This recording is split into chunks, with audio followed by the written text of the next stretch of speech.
teams, this is Jess Moan, and I get to chat with you today about Buddy Play and the CEM Kit. So a couple of things with Buddy Play. First, we're going to talk about how to set up that for success.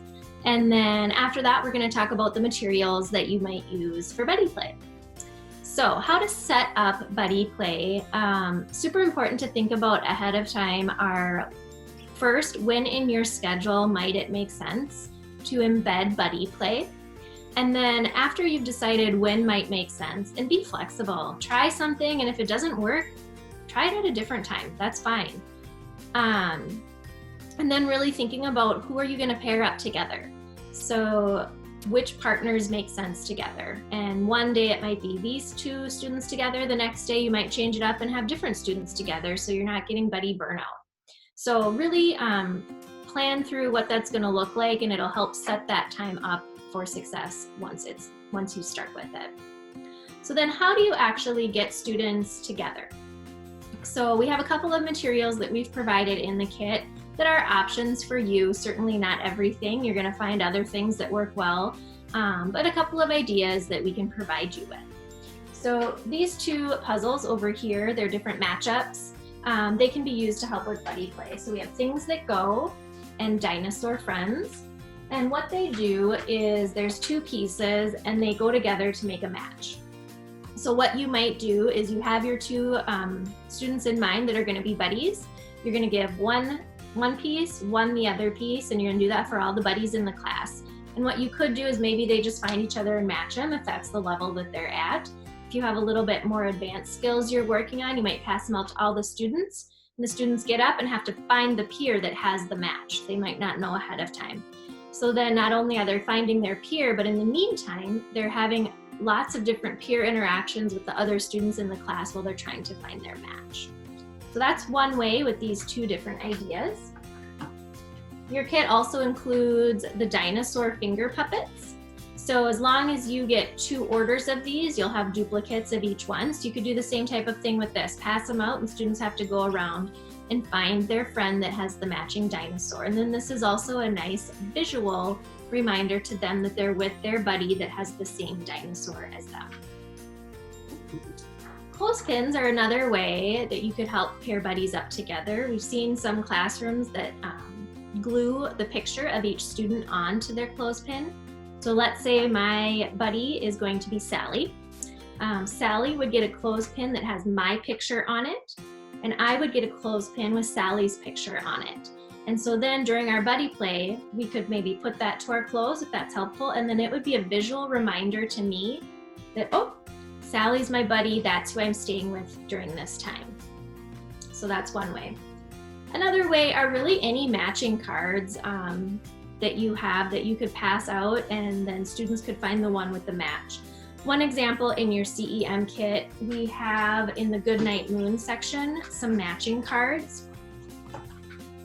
And so you could do that very easily with these matching cards, cut them up and have students find the ones that match theirs.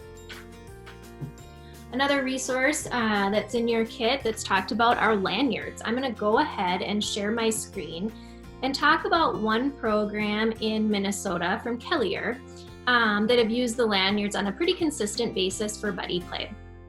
So here, the first picture you're going to see, they've put in the pictures. This is a picture of the staff in the classroom, but they also do it with the students.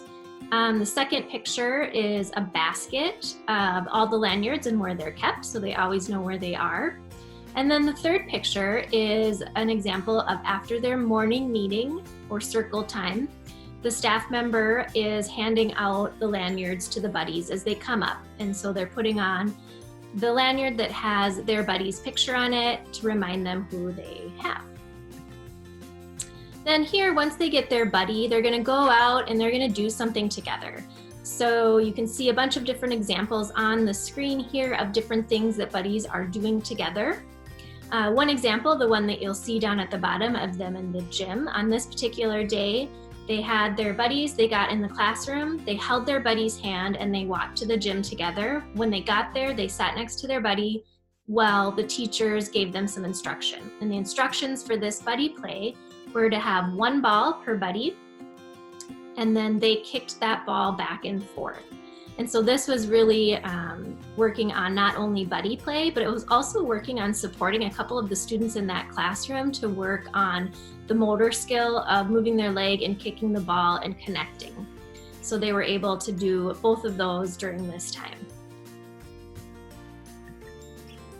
So another additional resource that's provided for you on the Share site, if you go there to the Peer Interaction tab, you'll see connection cards. And so Sanford Harmony has put out some connection cards, and this is what some of them look like when you print them out, and they give you some ideas for different things that you might do together with a buddy. So as the teacher, you could print these out to give you some ideas for what buddy play could look like. One example that I'll just read to you real quick. On here, it's called Creature Creation. Create a creature with your buddy using a piece of aluminum and 6 pipe cleaners. And then the buddies could work together to create a creature if that's developmentally appropriate for your class. So just a lot of resources in there that you can print out, look at, use as a resource. So those are some examples of things that we have for you that we've provided. We encourage you though to think about what makes sense for your program, what resources do you have, what studies or themes do you have in your class that might make sense to embed during buddy play. Some example might be you're doing a nature activity, and so you have your buddy pairs and you go on a nature walk together looking for certain items that you collect in a pair system. Something green, something soft, whatever it might be, you're doing that as a buddy pair based on the theme that you're working on. I'm going to share my screen one last time and go back to the same program that we were looking at before. And they were doing an animal theme, and so they have these blocks with little plastic sleeves that they can put different printouts in.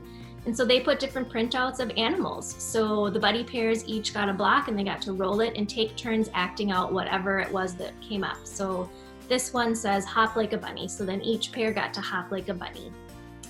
So again, these are just some different ideas that teams are coming up with. We encourage you to think of your own ideas for what buddy play might look like in your program. And we look forward to hearing what you come up with and seeing pictures and videos and celebrating what works for your program.